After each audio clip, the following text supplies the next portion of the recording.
everyone. Welcome to this week's Fireside Creators. I am your host, Reverend Dr. Sherry Pallas. This week's show is on how to deal with anger after being hurt, and we've got a phenomenal panel. Thanks for joining us. And if you are watching on YouTube, be sure to hit that like and subscribe. If you are on Facebook, please grant StreamYard access so we can see your name when you have a comment or have a question. Please remember to keep all comments and questions related to the show topic and that this is a safe space. I want to give a shout out to our top sponsors, Ruth, Kirsten, Ray, Michelle, and Heidi. Thank you so much for your generosity and support. If you enjoy the show, consider supporting it. Go to sherrypallas.com and use the support tab. There is literally dozens of ways to support me and the show. But just being here, welcoming us into your home and joining the conversation supports me more than you know. I appreciate you. Okay, let's meet our guests and get smarter. First, we have...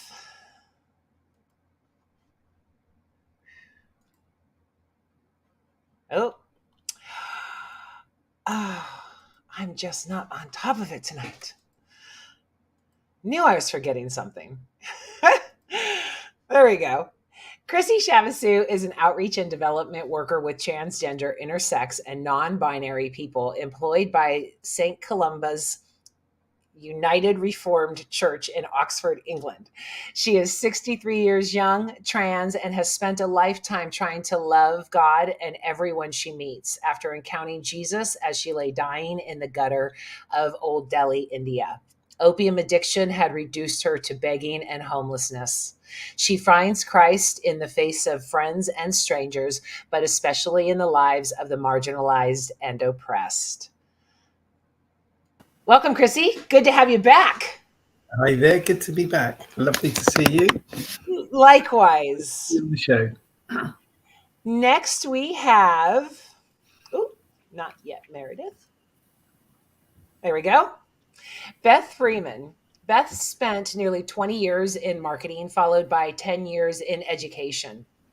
During her time teaching high school with the help of a dedicated energy therapist, she embraced her own personal healing. Today, her mission is helping others find inner peace and their soul's purpose in life. She is a soul's purpose channeler serving others by communicating with their personal spirit guide and angels. Beth authored Daylight for the Soul, Forgiveness for the Soul, The 5 Steps of Self-Forgiveness, and the children's books, The Itty Bitty Calico Kitty. She is also a co-creator of the Peace and Purpose podcast. Welcome, Beth. Thank you for coming back. Hey, good to see you. I'm glad to be here. And tonight we have a new guest with us, Meredith Richardson. Meredith provides coaching and hypnotherapy to people throughout the world, offering life-altering transformation to her clients in as little as one hypnotherapy session. A former mediator, Meredith has helped over 1,500 people to navigate conflicts successfully. She was published in Newsweek and featured in Authority Magazine, Thrive Global, and the Story Exchange. Change your story, change your life is how Meredith lives. Hello, Meredith. Hello. Thank you so much for having me. I have to say, I'm so impressed by the other speakers. I'm feeling like, oh my God. Yay! So thank you all for being here and discussing this on Valentine's Day. I know, unfortunately, there are a lot of people out there that may be hurt and a little bit angry today. So I thought it was a good topic to start off with. I want to, hey, Anna. I don't know who hey Facebook user is. Hey, but hey. I want to start off with something because I was thinking about this show all week. And my mom used to say to me all the time, whenever someone hurt me or made me angry, consider the source. And I don't think she ever elaborated on that. Hey, Mike. But in thinking about it the last few days, that was kind of profound in seeing that consider the source means to look at their pain, look at their why they're being this person, the hurt people, and all of those. Now, I also want to start off saying that someone who has hurt you is not you. You do not authorize them to hurt you again. There are boundaries. I always took my mom saying, consider the source as, oh, okay, they're just screwed up people, so I have to accept that. And that's not the case either. So I wanted to open up the panel with saying, do you agree with consider the source? And is that how you deal with hurt and anger when you've been wronged? Chrissy, we'll start with you since you're up top. Okay. Well, I have, I mean, goodness, what's our authority to talk about this as what on as experts? So what's our credentials? So to answer the question, consider the source, I would say overwhelmingly yes. And I'd just say very quickly that what the subject, the content of, I've been looking at my own life thinking, how can I answer this from my own experience? Right. And I have story and then some credentials. And my story, just so that people tuning in can relate possibly to me and to us, is that when I was young, through my teens, I ran away from home, and because of my gender issues, I became a drug addict. So I was at that time the epitome of toxic masculinity, a total narcissist and totally insensitive to everybody around me, and just used people. I was a drug dealer. But the pivotal turning point in my life was that we lived in a commune or a squat, which is an illegally occupied building taken over by a gang of us. And I'd been dealing, and I came back one night, late at night. I'd been on the train and I'd been dealing. I walked into our bedroom with a girl that I had been deeply in love with for 3 years. And she was my life, and I would die for her. And I walked into our bedroom and I found her in bed with my best friend. And they rapidly pulled the covers over themselves. And I was frozen in shock. But then the whole trauma thing kicks in, fight, flight, or freeze. And I didn't know whether to throw him out the window or to throw me out the window, or both of us out the window. And I stood there with a white-hot molten rage inside of me of wanting to kill this guy. And then all of a sudden, a peace came over me. I looked at them, and I looked at my girlfriend with all the love that I felt for her. And I just thought, I can't hurt you. You deserve this. I've been so cruel to you over the years. And I just backed out, quietly shut the door, and walked out into the night. So that's my first story of that. But then what I'd say to that is I've tried to follow Jesus for over 40 years, and I'm in my fifth decade of experiencing serious abuse from the church, spiritual abuse. So that's my credentials for being angry, to offering possible solutions. So that was my kind of pitch and launch into the show. But yes, I would say, obviously, from my own the source, consider the source. I was such a damaged person, but I was damaging everybody around me. Yeah, and when it's hard to see when you're blaming everybody else for the situation. I mean, I think that in order for change to happen, then there needs to be acceptance, obviously, apologies and stuff like that. But sometimes you're not going to get it. Exactly. Meredith, what say you?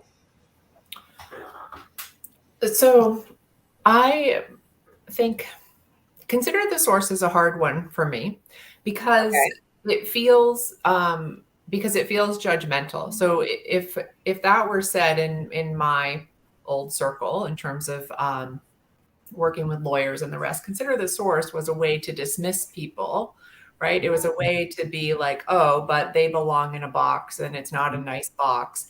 And so you don't have to listen to anything that they have Okay. to say. And so instead, I liked the way that you were talking about it and the way that it was taught to you, because it wasn't that dismissive language. I think that for me, I come at it, I was raised in a grocery store. I grew up in a grocery store. So we were always looking at what does the customer need? And so in my family, we were trained always to look at what do other people need? What do other people need? And so we were always considering the source in the way that you had talked about it, not in a non-judgmental way in terms of, not in a judgmental way in terms of them, in terms of really looking to what is the need that we need to meet, Yeah. right?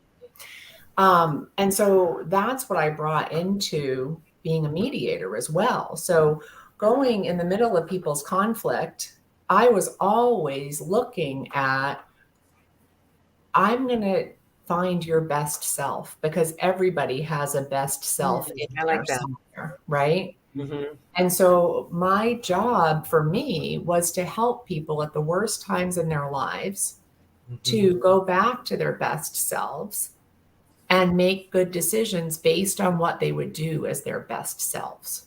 I love that. And in doing that, then they were empowered to reach agreements that were their agreements, right? So I did it's transformative mediation. It's all done from the bottom up. It's all about empowering people to make their own decision as opposed to me figuring out what it would be a good decision for you, right? Yeah. So it is that piece of, yeah, you go in and you look at exactly who they are. I would say also that grief has multiple stages, right? True. So as Chrissy just talked about, I mean, Chrissy made it through the stages of grief in like 30 seconds, which is amazing, right? Yeah. So most of us don't make it through that quickly. Most of us need some more time. And so anger is a perfectly normal response, right? Sadness is a perfectly normal response to loss. It takes a while to get to acceptance, right? Yeah. It can be something that is a process. And if you're nurturing yourself and you're kind to yourself throughout that process, then you can also be kinder to the other person, because you're going to get through it. You're going to be understanding where you are, and then you can get to being understanding for them. And I would say for my learning, I had the opposite learning from Chrissy. I was so good at meeting everybody else's needs, and I was really good at pretending that I didn't have any. So I was raised to be a superhero and just run into trouble, be like, oh, I can help you. I can help you. And I did. And so what I had to learn was to let people take care of themselves and to actually look at my own needs and what do I need, and allow myself to have feelings more than just anger. Like anger was a power emotion. We were allowed to have that in my house, but we weren't allowed to be sad, because being sad was being weak. So it had to be Interesting. Yeah. So it was like we could be powerful. We could always be powerful, but allowing myself to have all the emotions, because then you can truly heal the Yeah. grief. Right. Yeah. I mean, it helps me when like I said, I didn't even remember her saying consider the source until I started thinking about this show this week. And I mean, she literally said it for everything. And that is, you can be so angry at someone and so hurt that you can paint them into a picture that truly demonizes them and says that they are the worst person possible. But then when you look at it, if you can change that scenario and say, well, they're not the worst person possible. They're scared. They're in pain. They're insecure. Again, you don't have to accept this behavior, but it helps you to not be as angry at that person when you do understand what they're going through and what is at the base of those types of things. I always get, well, you're supposed to be loving. I have to love myself too. I won't put up with abuse. Right. But I also want to make sure that I'm not wasting all of my time and energy being angry and hateful and vengeful and all of those types of things. Right. Beth, take it away. Okay, so I'm going to take a little bit from Chrissy and from Meredith, because I grew up in an abusive home where we never talked about the abuse. We were, it was this aura of we're a perfect family, but we were not. And so hiding behind that we're a perfect family meant that I didn't really express the emotions that I was dealing with at the time. And so I grew up in this pleasing everyone, doing everything right until I hit this point where suddenly this anger was just inside me and it was just everywhere. And so, there were people I hurt before I figured out why I was hurting them. So I would say that I was in a position where I hurt the first man who loved me, a boyfriend. I hurt my husband. I hurt men before I realized exactly why I was carrying so much anger. And I was taught, like in Meredith, your case, to care for others. My mother was a nurse. It was all these, oh, you think of others before yourself, et cetera, et cetera. But here I was being self-destructive. And Chrissy, drugs wasn't necessarily my path. It was more just sabotaging myself financially and in other ways, but still, hurting myself. And then that anger that I didn't know what to do with. So in working through my own life and my own healing, I realized, and then starting to help others do the same, that, consider the source, looking inward, right? That, yes, I do agree that, hurt people hurt others. I was one of those people hurting others, but I was also hurting myself at the same time. Yeah. And so it became this inner journey as to my whys, so I could figure out why. And in a perfect world, we'd all be there. We'd all go, oh, this is my best self. So Meredith, I understand, because that's what I help people do, is try to find your best self. Well, it was a journey. It wasn't an instant, oh, this is my best self. It's almost like I saw her up on this hill, like, oh, I know I can get there. I hope, I think, I want to. So coming back to, anger, consider the source. I feel like we also consider ourselves, right? Yeah. We're the source, and how are we feeling about ourselves, and what are we attracting to us for the lessons that we chose to learn in this lifetime, and then to see, the growth and the progression through that. And I going through loss and hurt, and, I do believe that's something that we share as human beings. We've all hurt. Of course. We've all hurt others, and we've all been hurt ourselves. And so it's recognizing that, okay, and then really our job is to work, number one, with ourselves, so that we can truly understand where we're coming from and what lens we're looking through, and then allowing ourselves to feel what we're feeling, that those feelings are valid. So Chrissy, that anger, that molten hot lava of anger you felt, comes up, and then here's this person you love, you said you would give your life for, and that contradiction almost of that love and that hate that comes, when we really know the opposite of love is indifference, not that passion and hate and all of that. So I do believe that we are on a journey to, as a human race, as being human beings, to consider the source in the sense of, I understand, or I want to understand your why, but at the same time, like you said, Sherry, I'm not going to accept your behavior that is hurtful, and it's my job to understand my why, right? To understand there you go. Yeah. my triggers, my activators, what triggers my anger. That's me. That's not on you. That's on me, right? So that's where I come from, is just this, okay, let me understand, why is this stirring up me? What's going on here first? And that's where I can do the most really active work, is on myself. Well, as I always say, the onus is on us. Mm-hmm. Yeah, exactly. Now, and it does help. Yeah. Meredith, did you have something?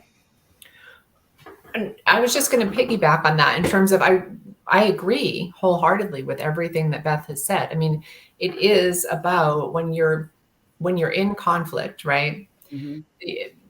The good news is that if they're upset with you, it's their emotions that have been triggered. And the bad news is that if you're upset with someone else, it's your emotions that have been triggered. And so it's your work to do. Right. Yes. So it can be very freeing as a former people pleaser, or still like a recovering people pleaser. Like, oh, it's actually not their stuff. Like, I don't have to be the one to make them happy. Mm-hmm. Yeah. It's their job, whether they're happy or they're not happy, right? It's theirs all to work on. And, oh crap, I'm not happy. And that's mine, Right? right? Yeah.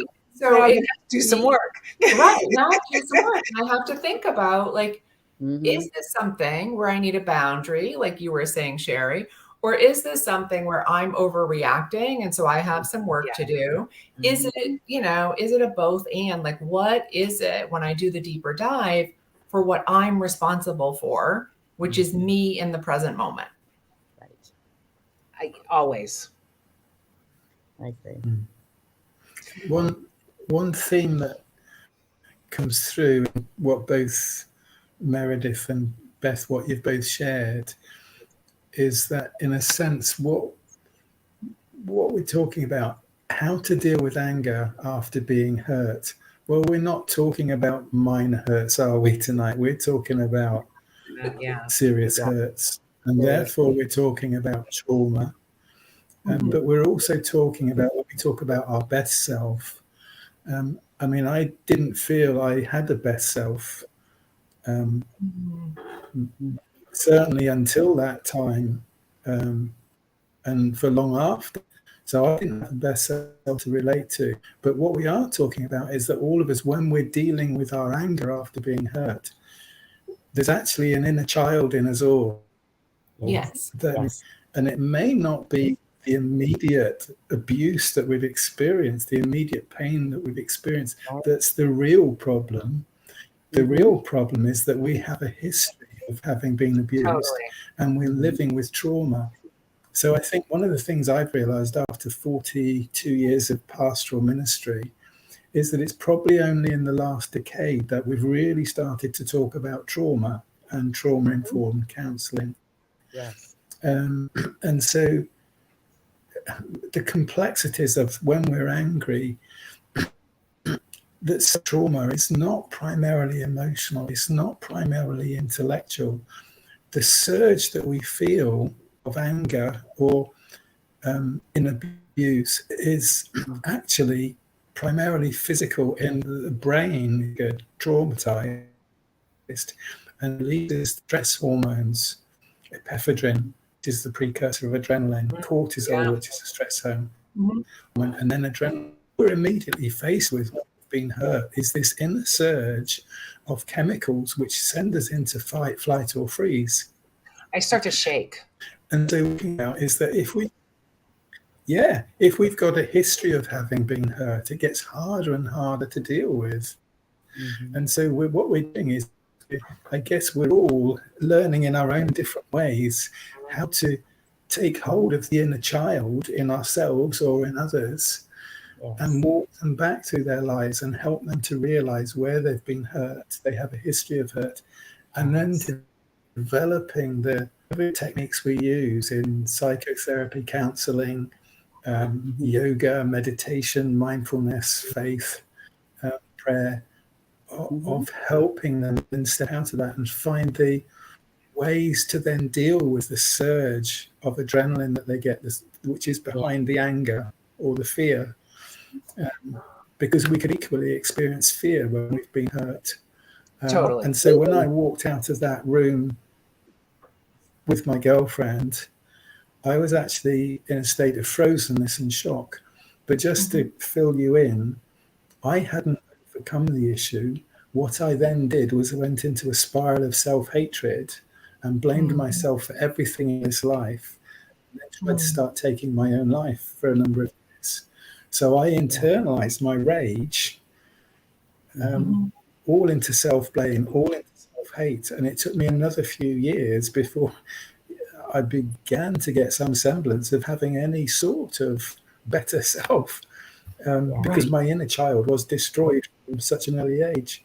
So the complexities of dealing with when we're hurt, I think we're only just beginning to open out and understand the bigger picture through neuroscience and trauma-informed counseling.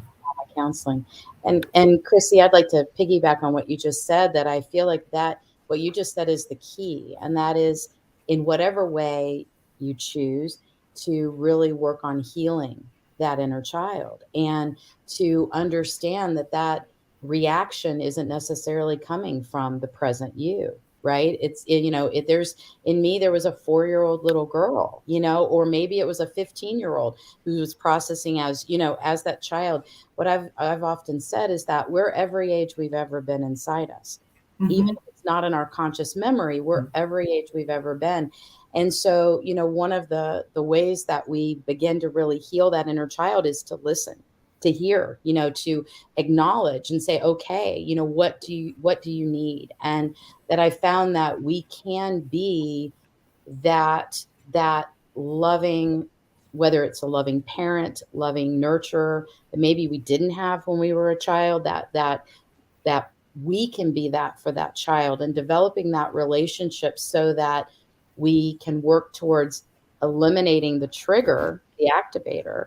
Healing the trauma is healing, that inner child. And so one of the things that I was going to bring up tonight when I thought about the topic was that, one of the things we can do when we are angry, when we, have been hurt, is to look at our response and maybe not in the moment, because like you said, Chrissy, that adrenaline's going, the cortisol, everything you can't, but to, when you can, to look at it and go, was it exaggerated? And Meredith, I think you touched on this when you were doing mediation, exaggerated responses, right? Or a response that doesn't quite fit.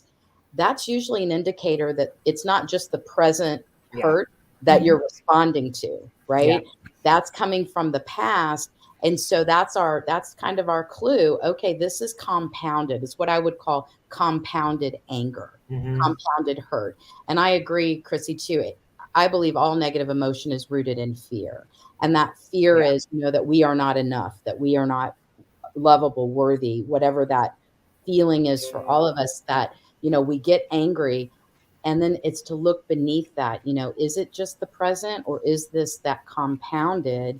And sometimes that takes a long time to really be able to process that and to look at it. I wanted to add to that too. I wanted to piggyback. So there are 4 responses. So it's fight, flight, freeze, or fawn. Right? So all people pleasers actually started off as parent pleasers.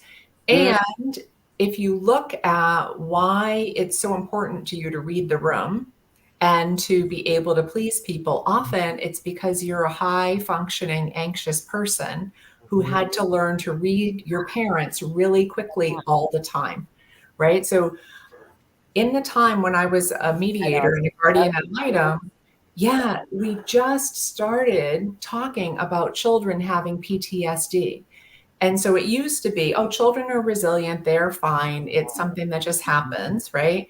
And now we know that no, children get PTSD too. And people pleasers, often it's complex PTSD, that we grew up with parents that were high maintenance, that we had to figure out how to survive with these parents, right? And make our life as easy as possible. And so we got really good at reading other people. But it meant that we were always in this little bit of an anxious state. And I'm saying we, because me too. Like, there's no judgment here. It makes us really good at certain things, but it also means that we can have heightened anxiety all the time, because we're always trying to figure out, am I safe? Right? And it is based way back in childhood, as you talked about.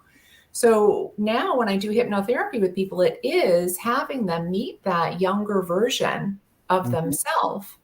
And if you look at the subconscious, is formed generally age 0 to 7, can be like 0 to 10. So if you aren't doing the work on yourself, it could be the 3-year-old you that's in charge when you're upset.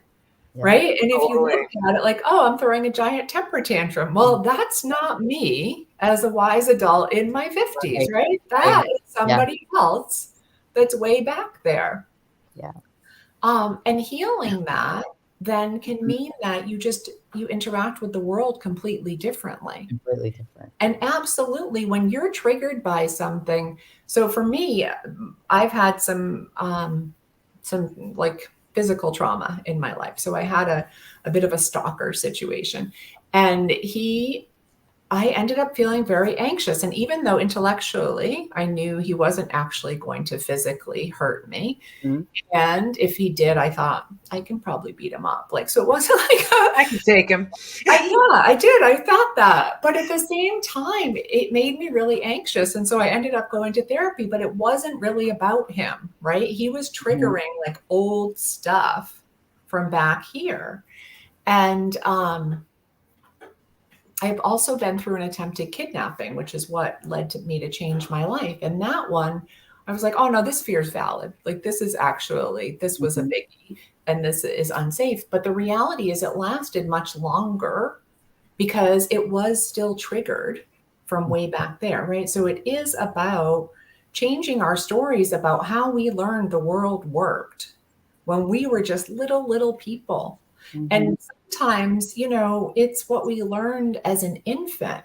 Sometimes it's what we learned pre-verbal. It's not even, something that we learned at age 5 where we can say, specifically, oh, there was this event and this was traumatic. It can be sometimes easier to heal the big T trauma, right? The like, oh, this event happened, right? I can say this, I can anchor this right here versus I had to learn how to please my mother from shortly after birth. So I've been watching how to do things from shortly after birth. And how do I figure out what that anchor is as the people pleaser for time eternal, right? I mean, that's a harder one. But that's little T trauma, or, it can be microaggressions in school. It can be so many things. And that takes a bit longer. Oh, we lost Chrissy just lost her connection. Yeah. My inner child gets really jealous of the kids at the grocery store throwing a tantrum because I go, I feel you, girl. I feel you.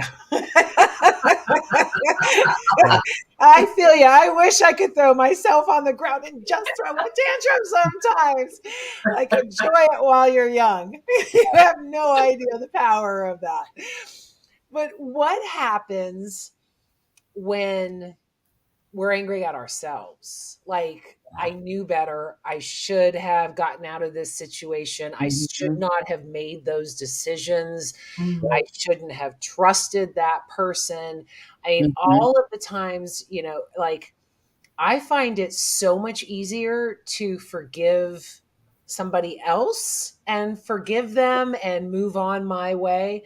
But I really hold on to the anger with myself and go, you know what, it's your fault. You were in that situation. It's, you have done this, it's again, childhood trauma, but it's, it's all your fault. And how do we forgive ourselves? Because that's what you can't heal until you forgive yourself. Right. And it's the one forgiveness, really, the one type of forgiveness that we actually are empowered to do. I mean, we can't create forgiveness in someone else. We can't make someone else forgive us, nor can we necessarily, I mean, we can work on forgiving somebody else, but like you said, Sherry, the most important forgiveness really is with self, and that comes with awareness. There's something to forgive, right? That I acted out, I did this, whatever that may be, acceptance. And I'm just kind of going quickly through these, but just acceptance that it's not just that we can't change the past, but the story as it really was. And Meredith, I'm interested to hear what you have to say too about story, because I know you talked about changing that story. I find that in the work I'm doing with self-forgiveness with myself and then teaching others is recognizing that somebody else's story of us is their story. That is their perception of us. And we can't necessarily change that, but we can at least acknowledge, that others had maybe a different version of, our experience. And then understanding our whys, why did did I? What are my whys? That's that inner child, deep inner child work, really. And then that ownership and then compassion for self. So, that forgiveness, Sherry, you touched on it. So I kind of jumped on it just because that's my current work I'm Yeah. doing a lot of. And I'm working in recovery centers and working with, with folks on self-forgiveness. And I truly believe that it's who we are now can have compassion for who we were then, whether it was 2 minutes ago, 5 years ago, and recognizing that, my 30-year-old self really was my 15-year-old self acting out at 30 and, understanding that why, but then also taking ownership, that I did do that. And taking ownership means we can also take ownership of the good decisions we made, not just the mistakes we made, right? Not just, and that compassion for self, that kindness for self. Meredith, going back to what you said at the beginning about, taking care of everybody else, right? We're taking care of everybody else. What is compassion to you? It's kindness. It's being there. Let's give it to ourselves. Mm-hmm. And I so, don't know. I'm still mad at myself for my ex. yeah. Well, you know what? It's one of those For all of the reasons, Yes. the caring and all of those things. Yes. It's like, why did you do that? And that's a process, right? To understand my why. That's a big thing. Why, understanding. So I believe that forgiveness of self is really the most important forgiveness of all. And that Yeah. when we come from that place of understanding ourselves, then we can, look to forgive others as well, and to understand. Like I said, I find it easier to forgive others than my own self. Yeah. 'Cause, Yeah. it's like that self-talk that, Right. all of that. I am so hard on myself. Yeah. That you should have known better. You Yeah. hit over the head with flags. Oh, how we like to avoid. And speaking of, it's Valentine's Day, bringing it back to the, the day and how, in some ways we're conditioned that to look for love outside of ourselves, Yeah. more so than inside ourselves. Mm-hmm. And Meredith, I had a similar situation, pleasing my mother from birth. I really do believe in utero. I feel like I got that energy in utero, and that I came out. Let me please you. Let me figure Mm-hmm. out how to please you. That really, that is part of this human journey, of looking for love outside of ourselves. That's the fairy tale. That's the story we're told, when it's really that love, that relationship with ourselves. Right. That's the love affair, that's the one. Yeah, I agree. I want to jump in on this because I have a few things to say. You go right ahead. I'm trying to get Chrissy back in here. Yeah. Okay. So I would say, first of all, I work really hard at not shoulding on myself. So if you catch yourself saying should, right? Should have or should not have. Because I've been told sometimes I sound like I'm saying S-H-I-T and it's S-H-O-U-L-D when I'm saying it. But it's just you being mean to yourself, right? So anytime that comes up, it's an immediate time that you could use the Hawaiian practice of Ho'oponopono, which is to say, I'm sorry, please forgive me, thank you, I love you. And I think if you start even to use it as a mantra, just you go for a walk and that's what you say to yourself, I'm sorry, please forgive me, thank you, I love you. It changes that voice in your head that says all kinds of crap, right?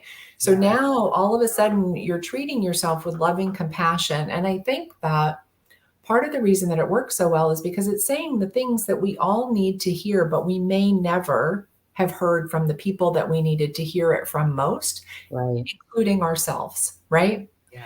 And so when you're saying it to yourself, and you can do it as a longer practice, right? You can do it, for example, about being mad at yourself about your ex, right?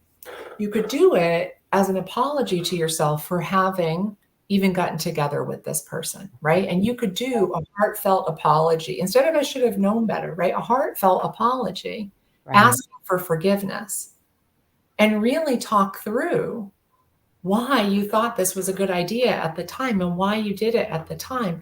Because the other realization is we are all doing the best we can at whatever given moment we're in. And if you're willing to give that to everybody else on the planet, then it's teaching yourself to give it to yourself too, right? So I'm sorry that I was together with my ex. I have done this for myself. Please forgive me, right? Like, this was the best I knew at the time. I was taught to be a people pleaser, and I was really good at being with somebody who was a rebel with or without a cause. This was what I thought I was born to do, right? It probably made me a better mediator because it made it so I hung out with a lot of people like this. Yeah. But it wasn't kind to me, and I'm sorry for that. And please forgive me. Right? And then when I feel that forgiveness come up, when I have talked it through with myself, I can say thank you with full gratitude, and I can feel that full gratitude. That's beautiful. And then say, I love you, and feel that full love, right? Because we are all doing the best we can. The other thing is, Byron Katie says, there are 3 kinds of business. There's my business, there's other people's business, and there's God's business. Well, my business is me in the present moment. Everything else is somebody else's business.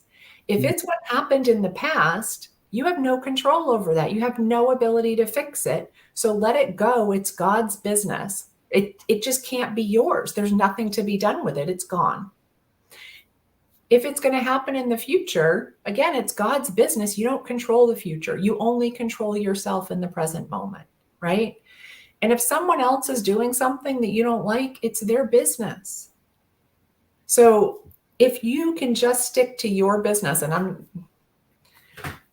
this is what I circle myself back to, is sticking to my business. Yeah. I can get my trick is I get hooked into the future, but if I can just stick to my business, what's my business? Me in the present moment. Yes, I can still have goals that I'm working toward, but I'm working toward them as me in the present moment, recognizing there could be an earthquake tomorrow, recognizing there are things that will happen that are God's business that I have absolutely no control over. And the only control I have is over me in the present moment. And why would I want to make myself miserable in the present moment over something that may not exist or that already happened, and I already made myself miserable for years? So why do I want to make myself miserable about it still? Giving them the power. Right. And don't you think, Meredith, though, that sometimes it does take us time to, I used to say, visit the past to help yourself in the present. Don't live there. We can't change it. So I do, because I don't live in the future as much as I used to live in the past, and trying to just something in the past. I do think it's easier said than done. I just kind of want to tell the audience it is easier said than done. Yes, totally. In the present moment. It is a constant effort. Yeah. I'm doing, moment by moment to go, okay, Beth, where, right now, this is where you are. Yeah. This is what's going on. This is what you can do. It has taken years for me, quite frankly, to not keep revisiting the past or have that past come up in me, going back to the topic tonight, in anger, right? And to work through that. So I think that is something that, it does take effort. It does take work. And I think that's why it is hard, for people. And sometimes it's easy to give up on that inner work, because to get to the present, to live in the present moment, to just let things go. If it was that simple, we'd all do it. Right? Oh, yeah. And this is how we'd be living life, right? It takes a dedicated effort to get to that place. I believe it absolutely is probable for everyone. It just takes effort. It takes the work. I used to say about the Friends show, they solve all of their problems in a half hour. Why can't we? Yeah. And it was like, and one day I realized it was like, because they don't actually have any emotions. You're not really walking through the whole thing. That's why. Yeah. But one of the things that I have found that really helps me is changing up the story. As long as I feel like a victim, I continue to hurt. hurt. I continue to be angry. I continue that, why me? What did I do? They're horrible. They're horrible. Mhm. And not until I switch up the conversation, again, sort of, tying back to the consider the source, but Mhm. not until I, switch up the situation to say, it wasn't personal. This is Right. on them. This is, Mhm. and as well as trying to forgive myself for the parts that I have played in it. I Mhm. have found no other way, really. I mean, then that leads to all of the forgiveness and the peace and being present, but to switch up the story from victimhood to power. Mhm. I fit right into the victim card really easy because of my own trauma as a Mhm. child and all of those things. So that's one thing that I always have to go and go, okay, you're not a victim. You have power. Mhm. You can choose your thoughts. You can choose your surroundings. You can choose your boundaries. And that when I'm not a victim, I'm not angry. Yeah. Mhm. I'm not as hurt. Yeah. When I am a victim, look out, world. Yeah. I'm still trying to tame that. But Yeah. yeah. But Yeah. yeah, I mean, there's times out, we as adults, we should put ourselves into timeout so we can switch up that narrative in our head, you know? Yeah. Change your story, change your life. Right. What you're talking about is the victim triangle, right? So you have the victim, persecutor, rescuer triangle. So Yes. Okay. as you may have guessed, I camped heavily in rescuer, right? So that was my place. That was where I was supposed to be as the superhero. But it is pulling ourselves out of that, right? So you don't have to be the victim. You Yeah. don't have to be the rescuer. You don't have to be the The persecutor. person. Yeah. The You person. can just be.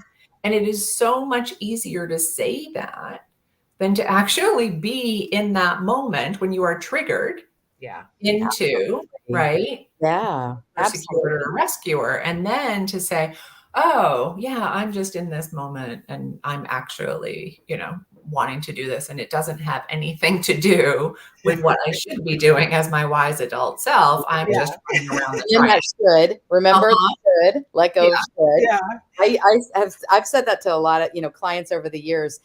Take should out of your vocabulary. Like Yeah. you mentioned before, and then I'll find myself saying it. And you mentioned the triangle, and I'm like, okay, I've been at all points of that triangle. Mhm. I mean, in relationships, I was the rescuer, but at the same time, if I look at my inner child was the victim, and Mhm. then the persecutor. It's just, oh my gosh, how do we, and I kind of look at it as just letting that triangle, poof, Yes. and then you just are. And Right. sometimes Sherry, yeah, I might fall in that victim kind of pokes back Mhm. up, and Mhm. then it's like just recognizing it and going, Yeah. okay, sweetie, what do you need? What is it? Because Yeah. that usually if the victim comes out, that's a younger part of me, and it's okay, what can I do? And when that rescuer, believe me, I would say I was a savior, rescuer, same thing. Um, Mhm. I'm still trying to save the I'm world. We'll have a yeah, conversation about and I that. tell you, I'm still in that too. I'm still in that, okay, I gotta keep that in check, right? Because Yes. that's that part of us that is trying to, okay, let's just, again, people pleaser, trying to make sure everybody's okay. Let me make sure everything's good, keeping the peace, all of that. Probably that persecutor isn't one that I'm as familiar with. Yeah. I'm familiar with the saboteur. I'm curious about that and how that plays into our hurting others and being hurt. What y'all may have to say about this, because I believe we all carry that archetype as well, and we can work through it. And that's where we do sabotage ourselves. And it Mhm. might even be sabotaging ourselves by, I believe Meredith or Chrissy mentioned something around it, and you did too, around, caring for other people before yourself. Mhm. I know, Meredith, you brought that up. You're taking care of everybody else when you realize your own needs. So you can sabotage yourself in ways that don't necessarily look painful to the outside world, Mhm. but are not healthy for you, That's right? all fear. That's all fear. Yeah. I mean, when you're doing self sabotage, or Mhm. what is the term where self fulfilling prophecy? Yes. Mhm. Yeah. It's fear. That is 100% fear and, you know, what's going to happen. And then when you put all that energy out, then you always come to that, well, I knew it. Yeah. I knew that was going to happen. Yeah. Yeah. Like, well, you kind of made that happen, right? Right. Yeah. And it is, you know, it is part of that understanding ourselves, which I think we've all brought up tonight, getting to know ourselves better, understanding ourselves and our whys, and stepping out of those old roles that no longer fit us. You know, those familiar patterns that no longer serve us. There's comfort in the familiar, right? Until the familiar doesn't fit anymore. Like throwing yourself on the floor of the grocery store and kicking and screaming. Yeah. Doesn't work. Doesn't work. Didn't work for me as a child either, by the way. I don't know. Some kids get what they want when they have a tantrum, but I don't remember that. My mom used to brag about how she literally left me. So, she literally left me there. Yeah. Like, okay. Yeah. By the way, I want to let everybody know that Chrissy's internet has gone down, unfortunately. Yeah. So she is still trying to get back with us, I think, but she probably won't be able to make it. Just want to throw it out there. She is wonderful, and I am bummed, but she's trying. Yeah. I want to add too, I mean, when we're having these feelings, if we look at them as it's just us trying to protect ourselves from the pain, right? So anger is a secondary emotion. It's the fear that triggered it, right? So the fear is triggering fight, flight, freeze, or fawn. And so when we're hurt and then we want to lash out at the person because they hurt us, it's because we don't want to feel that hurt. We don't want to lose that person. We don't want to lose that connection. We want them to understand us. We want to have our needs met by them, right? In whatever capacity it is, we're looking at it and we're saying, but I thought things were different, right? I thought that we had a different relationship. I thought that you were going to be a safe person for me. And it turns out you may not be an emotionally safe person for me, right? And it brings up all of those feelings. And I did want to echo what Beth said too, that you do have to work through it. It's a balancing act, right? So in terms of doing the work on what happened in the past in order to heal it so that then you can move forward so that you're not just holding a basketball under the water and pretending everything is fine, right? You actually deal with the basketball and you release it and you let it go. I like that analogy. Yeah, me too. I like that struggle is real. Yeah, I was going to say, I love that analogy because it sometimes feels like that. Yeah. Yes. And the more that we do that, the more that our body is like, all right, you know what? I'll show you, right? You're not listening. You're still not getting the message. So let me be an erupting volcano, right? It ends up being like, I'm going to be the unstoppable force because you're trying to be the immovable object, and I'm going to keep pushing until things explode.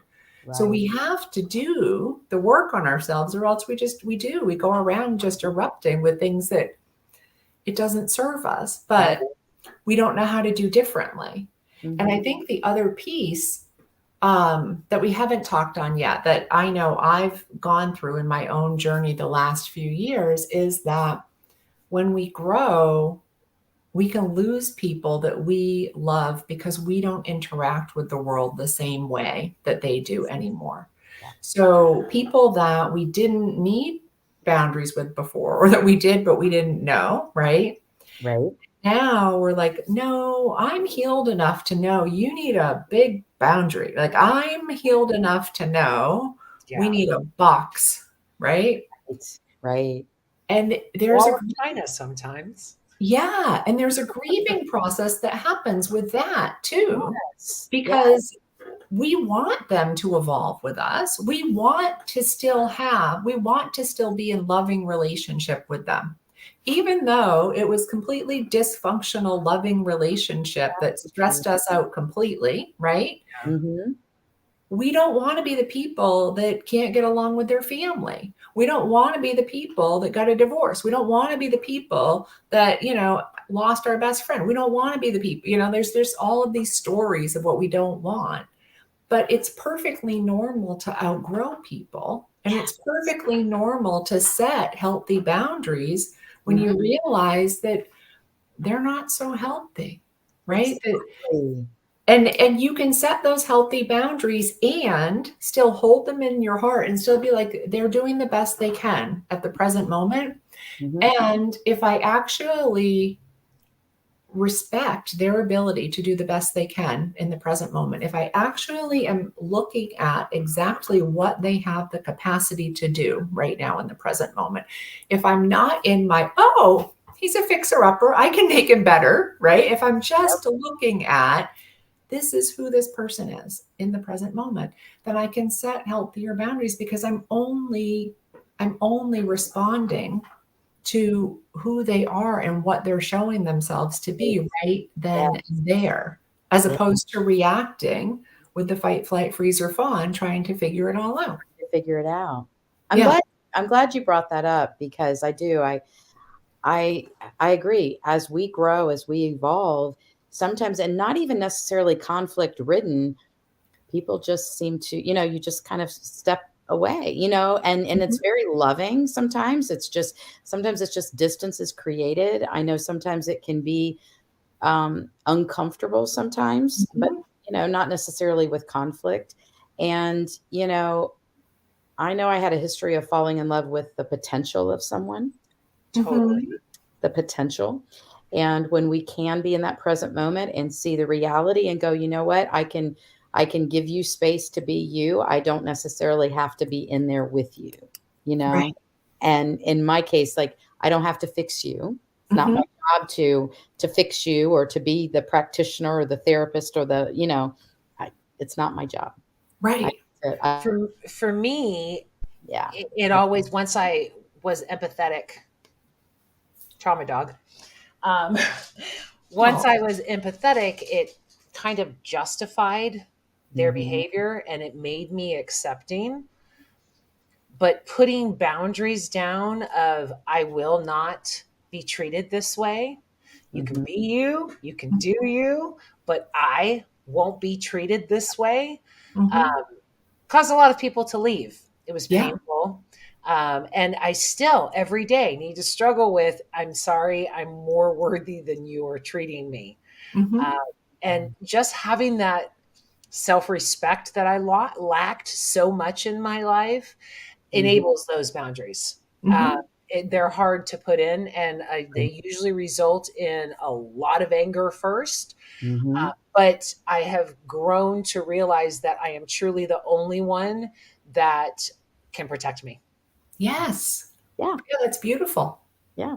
It's being that like I say, we get to parent ourselves Yeah. exactly the way, we maybe wished we were, and Right. we can love ourselves exactly the way we want to be loved. And that is setting boundaries with others. First and foremost. At first it was crippling, but it is more empowering now because, Mhm. when you know that you deserve better, when you know that you're not being treated right, then it's easier to not be a victim also. Yeah. Mhm. Absolutely. Okay, well, we are at the top of the hour. Again, it wasn't enough time to cover everything, and this panel has been amazing. Beth, any final words, and where can people find you? They can find me at Everyday Peace and Purpose and .com. And my final words are: listen to your anger, get to know your anger, face your anger, look deeper into it so that you can learn to express it and let it go, to really understand that, when, like you said, Sherry, when we hurt others, and vice versa. When others hurt us, they're hurting. That doesn't mean we have to accept it. Exactly. And the work that we can do is within. That's the most important work, is work go within. Onus. Yes. That's a great word. Yeah. And here up on the screen is all of Beth's contact information. So go ahead and look her up. She's phenomenal, as you can see. Meredith, what are your final words, and where can people find you? I am going to circle back to, yes, change your story, change your life, right? That whatever is happening right now, you have a story about it. And if you change your story, if you change the way that you look at it, you will dramatically impact your life. Yes. Yeah. So it doesn't mean that you can't grieve or that you shouldn't grieve. You should. You get to feel all of your emotions, right? Those emotions are there to tell you something.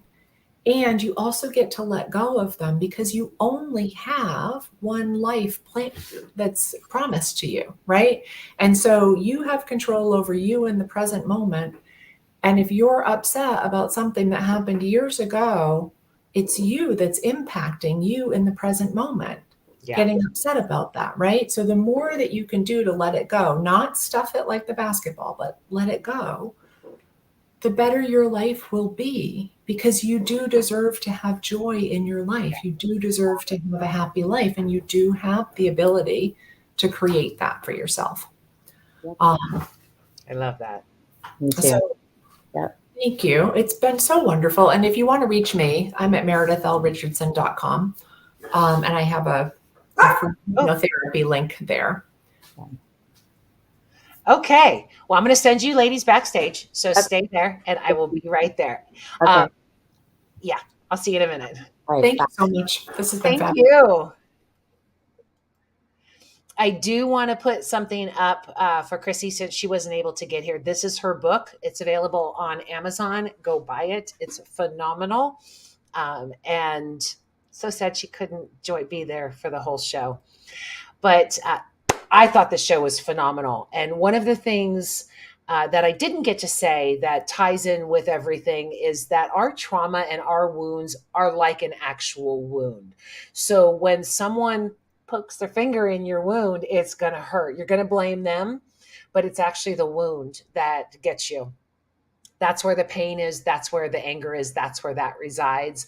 So heal that wound. Stop putting a Band-Aid over it. Stop putting the salve over it. You need to heal that wound. And that way you can go on, be happy, live joyfully, all of that good stuff.